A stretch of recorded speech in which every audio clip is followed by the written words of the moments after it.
দুনিয়ার সংজ্ঞাটা শুনেন। আপনি এই দুনিয়াতে আপনি যাকে সবচেয়ে বেশি মহব্বত করেন, আপনাদেরকে দুনিয়ার একটা সংজ্ঞা বলতেছি আর কি, দুনিয়া কি কাকে বলে। আপনি এই পৃথিবীতে যাকে সবচেয়ে বেশি মহব্বত করেন, যার জন্য আপনি জান দিতে প্রস্তুত,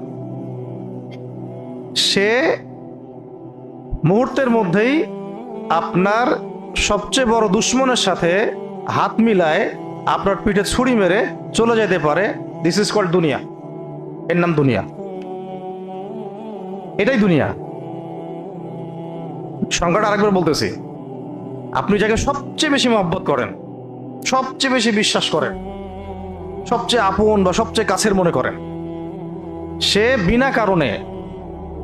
বিনা কারণে আপনার সবচেয়ে বড় শত্রুর সাথে হাত মিলায় আপনার পিঠের পিছনে ছুরি মেরে দিয়ে চলে যেতে পারে। এর নাম দুনিয়া। আর সমাজ, নেতা, জাতি, শিক্ষা ব্যবস্থা, সরকার, এগুলো কে আমাদের মাঠে আমাদেরকে আল্লাহ পাকের আযাব থেকে বাঁচাবে? আপনাদেরকে ভাবতে বলছি যে 18 বছরে আমাদেরকে কোরআন থেকে এইভাবে দূরে রাখা হয়েছে। আমি জানি দুই একজন ছাড়া, অল্প কিছু মানুষ ছাড়া এখানে যারা উপস্থিত আছেন কেউই হয়তো সাহস করতে পারবেন না যে 18টা আয়াত আমি শোনাই দিচ্ছি অর্থসহ। মাদ্রাসার ভাইরা বাদ দিয়ে।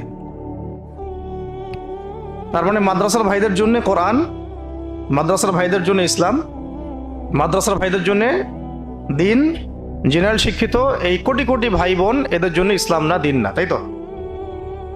তাদের জন্য কোরআন না। এখন পর্যন্ত স্বাধীনতার পর থেকে, তথাকথিত স্বাধীনতার পর থেকে, তথাকথিত শব্দটা এই জন্য প্রয়োগ করলাম যে মুসলমানরা প্রকৃত স্বাধীন হবে সামনে তখনই যখন সারা বিশ্বব্যাপী ইসলামিক খেলাফত কায়েম হবে। তার আগ পর্যন্ত মুসলমানরা বিশ্বব্যাপী স্বাধীন হবে না। আসলে জাতিসংঘের আন্ডারে জাতীয়তাবাদের এই পতাকার তলে মুসলমান রাষ্ট্রগুলো স্বাধীন নয়। তো এই ধরে নিলাম স্বাধীনতার পর থেকে এই যে 50 বছর বা 52 বছর বলি আমরা, একজন নেতা বা একটা রাজনৈতিক দল আমাদেরকে দেখান যিনি দাঁড়ায় এতটুকু বলতে পারছেন যে বাংলাদেশের 80% মানুষ মুসলিম, বাংলাদেশের 80% মানুষ কি মুসলমান, তো বাংলাদেশের ছেলেমেয়েরা স্কুলে, কলেজে, বিশ্ববিদ্যালয়ে বাধ্যতামূলক কোরআন পড়তেই হবে। এতটুকু সাহস কেউ দেখাইছে? একটা নেতা আমাদেরকে দেখান। দাড়ি টুপিওয়ালা দেখান, দাড়ি টুপি ছাড়া দেখান। একটা মৌলিক বিষয় যে আল কোরআনের তেলাওয়াত শিখবে মুসলমানদের সন্তানরা, স্কুলে বাধ্যতামূলক শিখতে হবে, কলেজে গিয়ে বাধ্যতামূলক কোরআনের অনুবাদ থাকবে, আরো বড় লেভেলে গেলে কোরআনের তাফসীর থাকবে। মানে কোরআন তাকে শিখতেই হবে বাধ্যতামূলক মুসলমানদের বাচ্চাদেরকে। সাথে হাদিস থাকবে, কিছু হাদিসের শাস্ত্র থাকবে এবং সিরাত থাকবে, সিরাত নবী সাল্লাল্লাহু আলাইহি ওয়াসাল্লামের সিরাত, আকীদা। আর আমরা বলি ফরজে আইন। কি বলি? ফরজে আইনের বুনিয়াদি জ্ঞান। এইটুকু আমাদের বাচ্চারা স্কুলে, কলেজ, ইউনিভার্সিটিতে সব জায়গায় শিখবে। এটা বাধ্যতামূলক করতে পেরেছে একটা নেতা আজ পর্যন্ত আমরা দেখি নাই। 200, 300, 400 টাকা, 500 টাকার জন্য এখনো আমরা তাদের পেছনে ছুটতেছি। কেউ বলছে এই কথা আজ পর্যন্ত? আমি করে দেখাবো। বরং উল্টা তারা বলবে আমরা তো ইসলামী রাষ্ট্র কায়েম করতে চাই না, আমরা ওয়েলফেয়ার স্টেট চাই। ওয়েলফেয়ার স্টেট বুঝেন? কল্যাণ রাষ্ট্র। আমরা তো ইসলামী শরিয়া বিধান বাস্তবায়ন করতে চাই না, আমরা চাই দুর্নীতি একটু কমাইতে। এতটুকু সাহস হয় না বলার যে হ্যাঁ আমরা মুসলমানদের জমিনে আল্লাহর দেয়া বিধানগুলো বাস্তবায়নের চেষ্টা করব। পারবো তো না জানি, চেষ্টা করব। বলুক তো, অন্তত বলুক যে চেষ্টা করব, আল্লাহর দেয়া বিধানগুলো বাস্তবায়নের চেষ্টা করব। একটা শব্দ তো শিখেছে, মদিনা সনদ। আদৌ জানে না যে মদিনা সনদ কি। যখন দেখা যায় যে মানুষ দিনে দিনে দাওয়াতের মধ্য দিয়ে আস্তে আস্তে মানুষ ইসলামের পথে আসছে, এখন এই মানুষগুলোর তো ভোটটা পাইতে হবে। ভোটটা পাইতে হলে একটা সুন্দর শব্দ দরকার যে ভাই ঠিক আছে আমাকে দিয়ে আমি মদিনা রাষ্ট্র কায়েম করে দিব, মদিনা রাষ্ট্রের আদলে আমি রাষ্ট্র কায়েম করব। সে নিজে জানেই না মদিনা রাষ্ট্র কি। মদিনা রাষ্ট্র মানে হচ্ছে এমন একটা রাষ্ট্র যে রাষ্ট্রে মুসলমানরাও ছিল, কিছু খ্রিস্টানও ছিল, কিছু পৌত্তলিকও ছিল, কিছু কিছু কিন্তু এই রাষ্ট্রের শাসন ক্ষমতা মুসলমানদের হাতে ছিল, মুহাম্মদ সাল্লাল্লাহু আলাইহি ওয়াসাল্লামের হাতে ছিল, সাহাবায়ে কেরাম তার অনুসারী ছিলেন। এখানে পশ্চিমা কোনো তন্ত্রমন্ত্র ছিল না, ওই জমিনটা আল্লাহর ছিল, ওখানে আল্লাহ পাকের বিধান বাস্তবায়িত হয়েছে, শরিয়া বিধান। সাথে আমাদের চুক্তি ছিল, ওরা চুক্তি ভঙ্গ করেছে, এরপর ওদের সাথে যুদ্ধ হয়েছে। মদিনা রাষ্ট্র মানে এখানে সুদ ভিত্তিক কোনো অর্থ ব্যবস্থা থাকতে পারবে না, মুসলমানদের ক্ষেত্রে অন্তত না। করবে ওটা ওদের বিষয়, মদিনা রাষ্ট্রকে সেটাই বোঝে না। মদিনা রাষ্ট্র কায়েম করতে চায়। মদিনা রাষ্ট্র মানে চুরি করলে চোরের হাত কেটে ফেলতে হবে। মদিনা রাষ্ট্র মানে হচ্ছে জিনা করলে প্রকাশ্যে 100 বেত্রাঘাত করতে হবে, প্রমাণ যদি হয়। প্রমাণ আবার হইতে হবে, প্রমাণ না করে যদি কেউ উল্টাপাল্টা একটা ইলজাম দিয়ে দেয় তাহলে ওদেরকে আবার 80 লাঠি মারতে হবে। মিথ্যা একটা অভিযোগ দিয়ে দিল, ওকে আবার 80 লাঠি মারতে হবে, 80 লাঠি। মদিনা রাষ্ট্র মানে হচ্ছে ব্যভিচার হইলে রজম, মদপান হইলে বেত্রাঘাত। মদিনা রাষ্ট্র মানে যে রাষ্ট্রের মধ্যে নবী সাল্লাল্লাহু আলাইহি ওয়াসাল্লামের আদর্শের বিপরীতে কেউ নতুন কোন আদর্শের কথা বলতে পারবে না। আর নতুন করে কেউ নবুয়ত দাবি করা তো বহুত দূরের কথা। কেউ মুরতাদ হয়ে গেলে মৃত্যুদণ্ড, ধর্ষণ করলে মৃত্যুদণ্ড, ডাকাতি করলে একদিকের হাত কেটে ফেলবে, একদিকের পা কেটে ফেলবে। মদিনা রাষ্ট্র বুঝে? মদিনা রাষ্ট্র কাকে বলে? মদিনা সনদ অনুযায়ী মদিনা রাষ্ট্র করব। ইস্তেহার এত সহজ? কেন সহজ না? কারণ এই রাষ্ট্রের জনগণের বুনিয়াদি ইসলামের যে আলো বা ইস্তেকামা, সেটা আমরা এখন পর্যন্ত হাসিল করতে পারি না।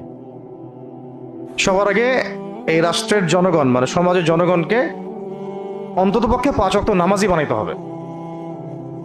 দ্বিতীয় হচ্ছে শিক্ষা ব্যবস্থার মধ্যে কোরআন, হাদিস, আকীদা, সিরাতকে ঢুকাই দিতে হবে। দিয়ে প্রত্যেকটা ডিপার্টমেন্টে কোরআন, হাদিস, আকীদা, ফিকহ, ফরজে আইন এইসবের জ্ঞানে এই প্রজন্মকে জ্ঞানী করে তুলতে হবে, সমৃদ্ধ করতে হবে।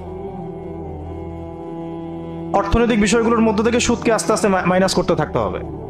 সুদী এনজিও, সমকামী এনজিও, এই সবগুলোর দরজা বন্ধ করে ফেলতে হবে। পররাষ্ট্রনীতির ক্ষেত্রে গিয়ে ইসলামের সাথে অনুকূল যে রাষ্ট্রগুলো, সেগুলোর সাথে আমাদের বন্ডিং বাড়াতে হবে। সমাজের মধ্যে ইনসাফ কায়েম করার, ভালো মানুষ হিসেবে তৈরি করা, উলামায়ে কেরামদেরকে স্পেস দেওয়া, দাওয়াতের ক্ষেত্রকে বেগবান করা, রাষ্ট্রীয়ভাবে ইসলামের দাওয়াত প্রচার করতে হবে। Media, print media, electronic media, এগুলো দিয়ে ইসলামের প্রচার করতে হবে। মানুষের মাথাটাকে আল্লাহর দাসত্বের দিকে নিয়ে আসতে হবে। আর যত আল্লাহদ্রোহী শয়তানগুলো আছে, এগুলোকে যেভাবে হোক আস্তে আস্তে রাষ্ট্র থেকে মিনিমাইজ করতে হবে। পুরো বিশ্ব ব্যবস্থাটা শয়তানদের হাতে এখন। তাদের ওই যে যেগুলা প্রকাশ হচ্ছে না, এগুলো হচ্ছে 1%ও না। ওদের জুলুমের, নির্যাতনের, শয়তানির এগুলো 1%ও না। যেগুলো আপনারা এখন দেখতেছেন এই ফাঁস হচ্ছে, এগুলো 1%ও না। কোরআন, হাদিস, সিরাত, আকীদা, ইতিহাস এগুলো পড়তে হবে, ওয়ার্ল্ড অ্যাফেয়ার্সকে বুঝতে হবে। এখন বলতে পারেন যে ভাই আমি একা পড়ে বা কি করব, আমি একা বুঝেই বা কি করব। আমি এখন একা, আজকে থেকে 20 বছর পরে আপনি একা থাকবেন না। আজকে থেকে 20 বছর পরে যদি এইভাবেই সত্য মিথ্যা স্পষ্ট হয়ে যায় সবার সামনে, তখন আমরা আর একা থাকবো না। আগে আমি ভালো হই, আল্লাহ পাক তখন আমাদেরকে যোগ্য নেতাও দিবেন, এটা যোগ্য সময়, যোগ্য পরিবেশ সব আল্লাহ পাক ব্যবস্থা করে দিবেন। কিন্তু আমরা তো এখন এক ভাষায় কথা বলতে পারছি না, একই ভাষায় তো সবাই কথাই বলতে পারছি না। আর আমরা ওদের কাছে হুজ্জাত হয়ে গেছি, দলিল হয়ে গেছি।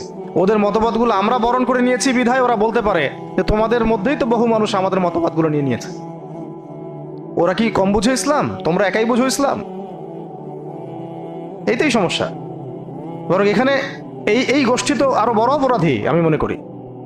কারণ সত্য মিথ্যা স্পষ্ট হওয়ার পরেও তাদের মতবাদগুলোর পূজা করেছি আমরা, এবং আমরা ওদের জন্য হুজ্জাত হয়ে গেছি যে এটা হালাল, জায়েজ এবং এটাই আমাদের তরিকা। আর সিরাতের কথা যারাই বলছে তাদেরকে আপনারা কোণঠাসা করার চেষ্টা করছেন। একটা বিষয় বুঝেন, আপনি রুখসাতের কথা বলছেন, মন্দের ভালোর কথা বলছেন যে আচ্ছা অন্তত পক্ষে যদি আমি একটু ক্ষমতা পেয়েও যাই তাহলে আমি এটাকে ইসলামের জন্য কাজে লাগাবো। ওকে ফাইন, কাজে লাগিয়ে আপনি কি করবেন? কাজে লাগিয়ে আমি ইসলামের দাওয়াতের কাজ করব। ভালো, তো সেই দাওয়াতের কাজ তো আমরা এখনই করতে পারি। আপনি মিম্বর থেকেই করতে পারেন। যে মিম্বরের উপরে এই যে আমি এখানে বসে কথা বলছি, আমি স্বাধীন এখন। আমার উপরে জাতিসংঘের কোনো কর্তৃত্ব নাই। আমি যে কথাগুলো আপনাকে বলছি এটা আমি এখন স্বাধীনভাবে বলছি। এটা আমি এই কথাটা পার্লামেন্টে বসে বলতে পারবো না যে আমি এখন বললাম। কে স্বাধীন? আপনার মেম্বার না আপনার পার্লামেন্টের সিট? তাহলে এইভাবে কেন ব্যাখ্যা করেন? আর আমাদের চেয়ে বড় স্বাধীন তো তারা ছিল যারা পুরো এই সাম্রাজ্যবাদী শক্তির সাথে সরাসরি যুদ্ধ করেছে। ওদেরকে আপনারা বলছেন মোল্লা। মোল্লারা রাষ্ট্র কায়েম করে দেখাই দিচ্ছে কিভাবে করতে হয়। এই ভারতীয় উপমহাদেশের মধ্যে তাদের মতো শক্তিশালী কোনো রাষ্ট্র নাই এখন। তাদের মতো ইমানওয়ালা, হিম্মতওয়ালা, গার্ডসওয়ালা, আত্মসম্মান বোধের, আল্লাহর কালিমা উঠতেছে এরকম কোন রাষ্ট্র এখন ভারতীয় উপমহাদেশে নাই। পাকিস্তানও না, ভারতের তো হদিসই নেই এখানে, শেষ হিসেবেই নাই সে। কিন্তু তারা যেটা করতে পারবে আপনি সেটা করতে পারবেন না। তারা যেটা 50 বছর আগে বুঝতে পেরেছে ওইটা বুঝতে এই জাতির এখনো 50 বছর লাগবে। তাও বুঝতে পারে কিনা আল্লাহ ভালো জানেন। এখন কথা হচ্ছে যারা একটা বড় খেদমত করে বা বড় কিছু বলে বা সত্য মিথ্যা স্পষ্ট করে, আমি সেটা করতে পারি না তাই বলে তাদেরকে আমি কেন আন্ডারএস্টিমেট করব? ঠিক আছে, এখন আমাদের কাজ কি? নিজেরা আমরা দিনের সঠিক জ্ঞান হাসিল করব, এই জ্ঞান অনুযায়ী আমল করব এবং মানুষকে সচেতন করার চেষ্টা করব। এখন আপনি সরাসরি মানে দেন কিছু করতে পারবেন না, সেটা আমিও জানি, আমরাও জানি। কিন্তু অন্তত সত্য মিথ্যাটা স্পষ্ট তো করা উচিত। কিছুই বলতে পারছি না আমরা বৈশ্বিক পরাশক্তিদের বিরুদ্ধে।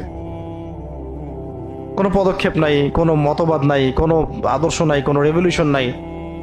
আমাদের এই যুবক ভাইদেরকে ঘুম থেকে জাগতে হবে। পশ্চিমা তন্ত্রমন্ত্রগুলো আপনাদেরকে কাঙ্ক্ষিত লক্ষ্য অর্জন করতে দিবে না। কিন্তু যদি আপনি বলেন যে ভাই আমি সবই বুঝি কিন্তু আমি হিকমা প্রজ্ঞার কথা চিন্তা করে অথবা জনসমর্থন বা জনসচেতনতার কথা চিন্তা করে আমি এখানে দাওয়াতের উদ্দেশ্যেই কাজ করছি, তখন আপনাকে আমি বলবো যে ঠিক আছে, আপনি সময় নেন, সময় নিয়ে দেখেন। দেখ, ডিপ কথা আমি এখানে বলতে চাই নাই। একটা জায়গা থেকে কথাটা এদিকে আসছে যে শুধুমাত্র শোনেন, ইসলামী বিধান, আল্লাহ পাকের জমিনে আল্লাহর বিধান বাস্তবায়ন, পুরো ইসলাম কায়েম অনেক বড় টপিক, অনেক বড় সাবজেক্ট। শুধু একটা ইসলামপন্থী রাষ্ট্রে, মুসলিম প্রধান রাষ্ট্রে শিক্ষা ব্যবস্থাতেই আপনাদেরকে কোরআন শিখতে দেওয়া হয় নাই। বাস আপনি ভাবতেছেন যে এইভাবে হেলায় ফেলা এইভাবেই চলতে থাকলে আমি একদিন না একদিন বাংলাদেশে ইসলামের পতাকা উড়বে কোনো একদিন। তারপর কি জানি বলেন, এদেশের আকাশে কালিমার পতাকা উড়বে। এটা কোনো একদিন এদেশের আকাশে না ভাই, কোনো একদিন জেরুজালেম থেকে সারা বিশ্বেই উড়বে। এটা তো সত্য কথা। এই মেহনতটা যে রাস্তায় এটা উড়বে, এটা সেই রাস্তা না। তো এইভাবে আমরা করব জয়, যে গানটা আছে, ওই কোনো একদিন জয় করব করব করব স্বপ্নই দেখতে থাকা যায়। আর মোল্লা মুন্সিরা 20 বছরে করে দেখাই দিছে, যেটাকে মোল্লা মুন্সি বলে টিটকারি মারেন, জঙ্গি সন্ত্রাসী বলেন, ওরা করে দেখাই দিছে। 20 বছর লাগে নাই। আপনি বলতে পারেন যে ওইটা তো ওই প্রেক্ষাপটটা এখানে নাই। তো ঠিক আছে, ওই প্রেক্ষাপট নাই বুঝলাম। এখানে কি গণতান্ত্রিক ভাবে ভাই ভাই মারামারি করে জান নেওয়ার প্রেক্ষাপট আছে? তখন নেন কেন? ডেমোক্রেটিক পদ্ধতিতে গিয়ে রাস্তায় নেমে মারামারি করে যখন জান যায় তখন সমস্যা হয় না? তখন কোনো সমস্যা হয় না। তখন আবার অমুসলিম মরলে শহীদ হয়ে যায়, তখন অমুসলিম মরলেও শহীদ হয়ে যায়। কি সার্কাস! কথা হচ্ছে যে এই সিস্টেমটাকে ভাঙতে হবে। আমার কথা কি বুঝাতে পারছি আপনাদেরকে? সিস্টেমটাকেই ভাঙতে হবে। এই সিস্টেমকে ভাঙার জন্য দরকার জনসমর্থন, জনমত। প্রত্যেকটা মানুষকে ভিতরের চোখ দিয়ে দেখা শিখতে হবে এবং বিশ্ব ব্যবস্থার সাম্রাজ্যবাদী মোড়ল যারা, তাদের বিরুদ্ধে আমাদেরকে দাঁড়াতে হবে। আমাদের লড়াইটা আঞ্চলিক বা আমাদের ভাইয়ের লড়াই না। আমরা যে লড়াইটা করতেছি এটা ভাই ভাই লড়তেছি আমরা এখন। এই ভাই ভাই লড়ানোর জন্যই তো ওরা এই পদ্ধতিগুলো দিয়েছিল। অথচ আমাদের সবাইকে এক হওয়া দরকার একটা জায়গায়, যে আমরা লড়বো আঞ্চলিক শক্তি, মানে আঞ্চলিক যারা আধিপত্যবাদী তাদের বিরুদ্ধে এবং বৈশ্বিক সাম্রাজ্যবাদী শক্তির মূল শেকড়ের বিরুদ্ধে। কারণ বৈশ্বিক সাম্রাজ্যবাদী শক্তির মূল একটা যেমন শেকড় আছে, এদের আবার আঞ্চলিক বিভিন্ন পরাশক্তিও আছে। এই দুটোই হচ্ছে আমাদের লড়াইয়ের মানে কেন্দ্রবিন্দু আর কি। কিন্তু আমরা ওই জিনিসটাকে এখন পর্যন্ত বুঝতে সক্ষম হচ্ছি না। আল্লাহ পাক আমাদেরকে বোঝার তৌফিক দান করেন।